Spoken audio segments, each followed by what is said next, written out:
tend to be about AI and the thing this conference is about. I think this one is about like ships or something. And then AI always comes up as like a major component of, doesn't matter what it is. Anyhow, I'm Michael, CTO at Jentic, which is founded by myself, Sean Blanchfield, who you heard from this morning, and Dorothy Creven, who's not here with us today, but she was just named on the top 100 list of women in Irish tech by the Business Post, so that was great. You don't have to clap, she's not here, she can't hear you. So, okay, AI. So one of my major jobs, obviously, is to listen to Sean say what he said this morning every single day. I'm the CTO here. I largely believe the vision, and I'm all bought into this and all that. But really, part of my job is to go, okay, so how do we actually do this now and not, in 10 years with SaaS is all dead and whatever, the robots have taken over. So what I usually say is that if all AI development stopped now, as in that's it for LLM development, it stops here, no more real major significant advances, it would still take the industry another 5 or 10 years to sort this all out and figure out what we can actually do with this and how we can make it useful. Right. But using it badly and stupidly, like we've got that today. And we have that all figured out, okay? So really what I'm trying to do is frame a lot of the stuff that I learned or have observed over the past year of being at the cutting edge, whatever it is, of AI, and trying to kind of relate those experiences. I'm gonna say a lot of things here. Some of them might be controversial. You may agree, you may disagree, that's fine. I don't know anything, nobody knows anything.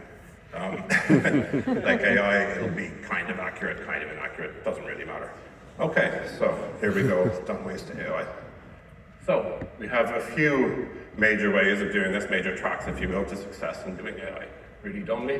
First one is completely ignore it. There's a few different ways of doing this, down to like personally ignoring its impact on your career, or doing it like an enterprise level, which is impressive. You see quite a bit of that.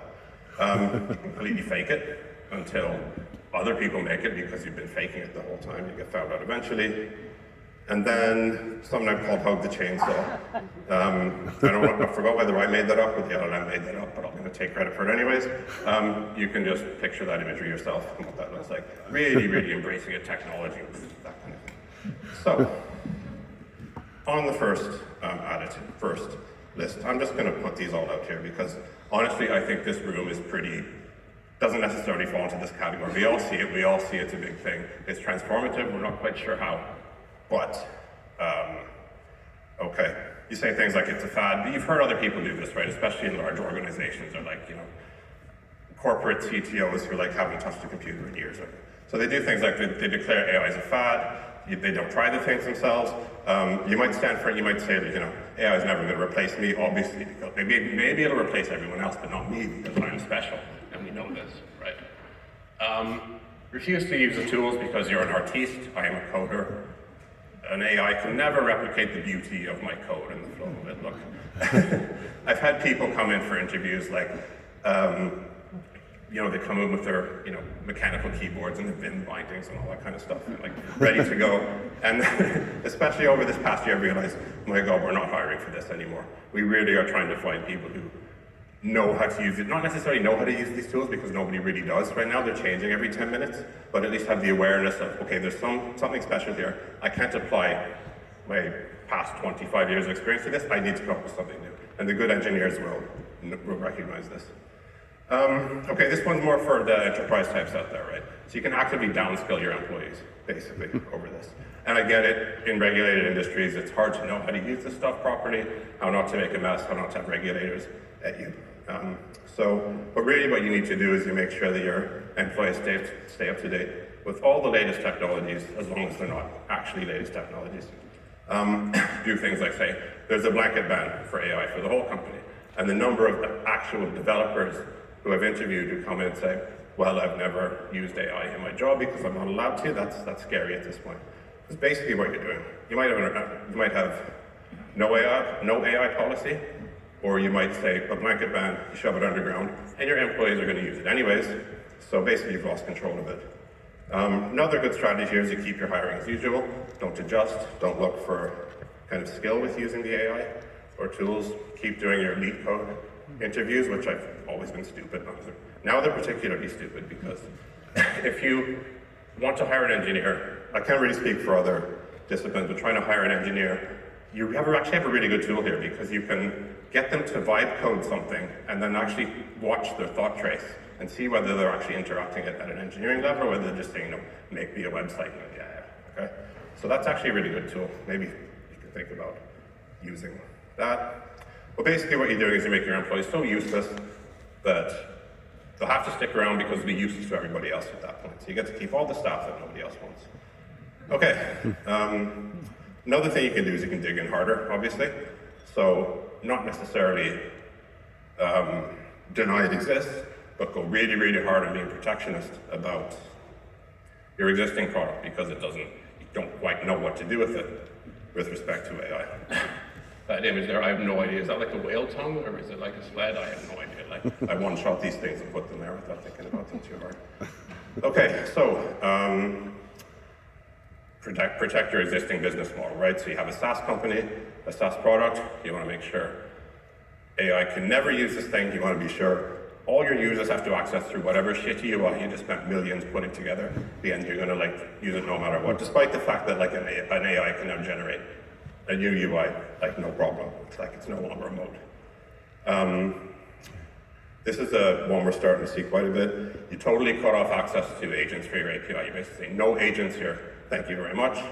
Don't update your APIs to allow agentic use to use it or be used or flourish there. And you can get Cloudflare involved to totally just block people or ban people from the internet if they try to use an agent against your gorgeous product. We see that's starting to happen as well. So basically, continue building walled gardens around stuff, trying to protect the wrong things. Software is getting a lot cheaper, if you've probably noticed to this point. So AI can generate the UI just as well as you could. It could generate your SaaS product, and what's more, it can probably generate a better SaaS product very specific to the company who's actually trying to run it. So sovereign stacks are a thing. SaaS products, Sean had plenty to say about that earlier. It's just a database or a human interface into a database. If you have an AI interface into a database, the future's going to look quite a bit different. Okay, so that's the first track. So second track is just completely fake it. Everyone kind of recognizes this at this point, what's going on here. This is Microsoft adding an AI key to the keyboard, right? Does anyone here work at Microsoft, by the way? Okay, that's good. So stuff like the AI keys in the keyboard are all you need. Basically what's happening here is engineering is out of ideas, so that's okay. The marketing department is there to pick up the slack, and this is what they come up with, right? So rename your, so you have the keyboard, you might have your product and you put that little star thing in there to say, look, there's AI here. Even though the AI is just, you threw some LLM into the place and didn't actually bother integrating it with anything in any useful way. You say things like we've been all about AI since, I don't know, we were doing ML. We've been doing it since before it was cool. Add the star button thing.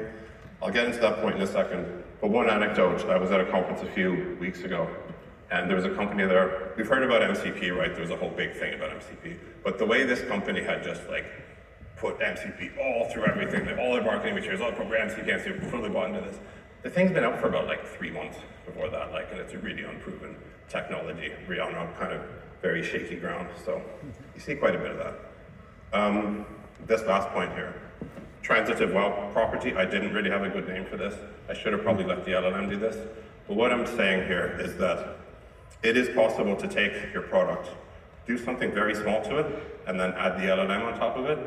And what's actually, you show it to people and they go, wow, that's great, how did that happen? That's amazing. And you may be showing this to people who don't quite understand AI or LLMs too much. So really all you're doing is taking credit for what the LLM is doing and adding it into your product and people go, wow. And that's the thing, it's a strategy. You can do that, watch out for it. Wrong button.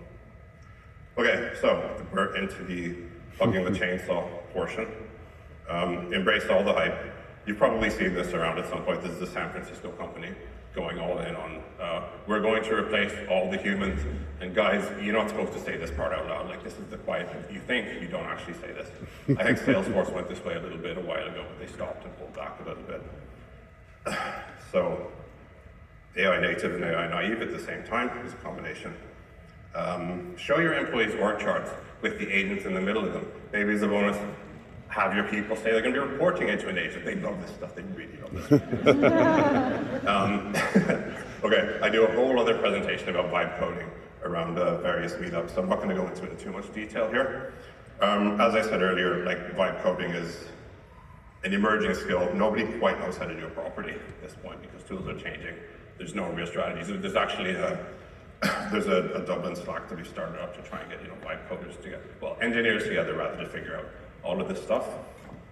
But yeah, what you don't want to do is have people just go in and vibe code stuff. Say, look what I made, and I have no idea what to do with it afterwards or how to maintain it. Like you do see that happen quite a bit as well.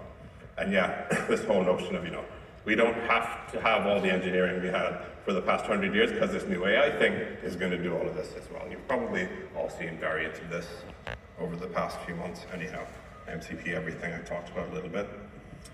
Okay, another variation of this, we're calling it think one token ahead. First dimensional thinking, first order thinking, whatever you want to call it. It's really look at the scene of AI and then do the really obvious thing that everyone else is doing and throw your whole company into it, or mortgage your house and go into it, right? So this is for startups or product managers who just jump into it. I'm doing agents for this industry. I'm doing agents for insurance, agents for startups, agents for musical teachers. I go, okay, look. The problem here is like all of this stuff is really obvious in applications of AI on top of something. And now those are really, really, there's no moat around these things. Anybody can do them in a month. So you build a thin wraparound ChatGPT, some major player, maybe ChatGPT themselves, will knock you out pretty quickly. You can do this quickly, so can everyone else, right? I think that's a pretty obvious one. Lazily insert the AI thing into your very SaaS product. Okay, like I said, it's a bit thrown together. So there. Oh, this one. Okay, this one is going to cause some issues here. AI agents that drive user interfaces that then do the thing in the system. Guys, no, come on, this is not the way forward. This is like basically saying to the AI, now use the human way of going into the database, basically. And like they have this big chain, AI human thing database. This is not the way forward. Like we should be building our systems to talk directly to the APIs and fixing the backends so that agentic AI has proper access to it. Now it's impressive when it works. It makes a great demo. Look, the thing is using my browser, it AML, book me ticket. Fine. It's also really expensive. And that's another thing that's not necessarily obvious today, but the more you think about it, I think it's going to become a factor, as in VCs are basically funding LLM use right now. As in, there's a lot of subsidized use. You're not paying market value for LLM tokens, basically. And as the industry progresses, demand increases. There's one hardware company out there who has to build a lot of video cards to keep up with all of this, and, so this is probably unsustainable. So you really need to find ways to not use the LLM effectively. Anyhow, yeah, I haven't got a clue what the future's going to bring. I think that's apparent. Yeah, okay. But what you can do is listen to people who've seen this before, right? I'll take it all the way back. So we have AI, blockchains, iPads. Remember, every kid was going to have an iPad. Yeah, how did that go? Mobile.com, internet, home computing, and like there was a time when like everyone as a monkey was making a calculator. Like that was the next big thing before this. So, you've been around these cycles a few times. Listen to people who've seen this before. Don't listen to the 20-year-olds in San Francisco screaming about how this is going to replace everything. Again, this room, I think, probably knows this for the most part, so forgive me if I'm condescending here. And now, chainsawing for the discerning enterprise. Dueling C-suite paralysis. Your CEO is going, we need to do something about AI, and the CTO goes, oh, okay. And then the CIO goes, no, you're not touching it. So you have this kind of paralysis here. Obviously, there's regulations and issues. You don't expose your data, let an agent loose in the middle of the thing. That's fine. And I think that's going on a lot in enterprises right now. You see stuff like this, 80 to 90% of AI robots are failing. I think they're failing because we just haven't had enough time for anyone to do this properly. Anyone who thinks they've done an enterprise rollout of anything with AI at this point hasn't. They've thrown some AI on top of stuff that was already there without thinking to fix, repair, verify the underlying architecture is correct first. Also out of time, I'm going to rush through this. Don't do the grammar required. This is something everyone does. You assume the AI reads your mind and also reads your business's mind as well. That's not the case. Like, it's easy to make an AI do something, say, oh, that didn't work, this is incorrect. But it's all about context management in an enterprise. Context management is making sure your APIs and knowledge is all lined up and in the right place to be able to feed it into the agents to do something useful. And you also fail to find the right box for it. The last thing anyone wants to do is take an agent and just fling it in and go nuts on your systems, right? We have to find ways to put the AI in the right box, have it do the stuff it's good at, which I think is banging against a problem until it finds a way through. When that problem is solved, you can record that somehow, make that deterministic, reproducible, testable, all of those things, right? So, and yeah, don't test evals, all that kind of stuff. That's all, that doesn't sell very well, but that's really, really important in this. And here's some stuff that sells exactly what I was just talking about, which is there. This is what we do at Jentic. I won't go into the sales pitch here, but if you're interested, talk to me afterwards. And I think that's it. I'm a minute over time. Thank you very much.